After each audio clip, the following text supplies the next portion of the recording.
بسم اللہ الرحمن الرحیم۔ میں حافظ محمد سعید ہاشمی، ہیڈ امام of Shah Jahan Masjid walking سرے، یو کے کی پہلی تاریخی مسجد کا میں ہیڈ اور سینئر امام عرض کر رہا ہوں۔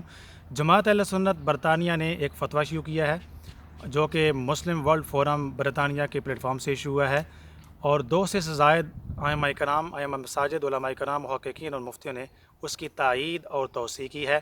اس کے دو مین پوائنٹس ہیں۔ ایک یہ کہ ڈیو ٹو کووڈ-19 کرونا وائرس کی وجہ سے WHO اور گورنمنٹ کی گائیڈ لائنس کے مطابق مسجدیں یو کے اور یورپ میں بند ہیں پبلک کے لیے، عوام کے لیے۔ لوگ گھروں میں جماعت اور نماز تراویح کا اہتمام کریں گے۔ اللہ تعالیٰ انشاءاللہ گھروں کے اندر ہی نماز پڑھنے کا، جماعت کا انشاءاللہ ثواب عطا کرے گا۔ اللہ تعالیٰ کی رحمت بڑی وسیع ہوتی ہے۔ ہماری طرف سے بھی یہی ہدایت ہے کہ گھروں کے اندر آ جائے اور گورنمنٹ کی ہدایات پر عمل کیا جائے۔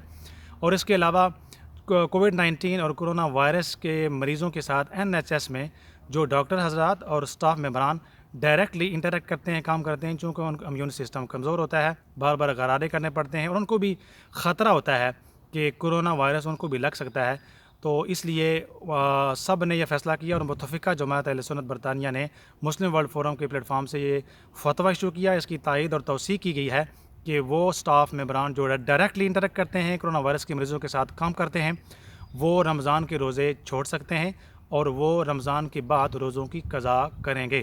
اس کے علاوہ جب وہ گھروں پر ہوتے ہیں عام حالت میں، یا وہ اسٹاف جو ڈائریکٹ انٹریکٹ نہیں کرتا، ان کو روزہ ضرور رکھنا چاہیے۔ جزاک اللہ خیر، بہت شکریہ۔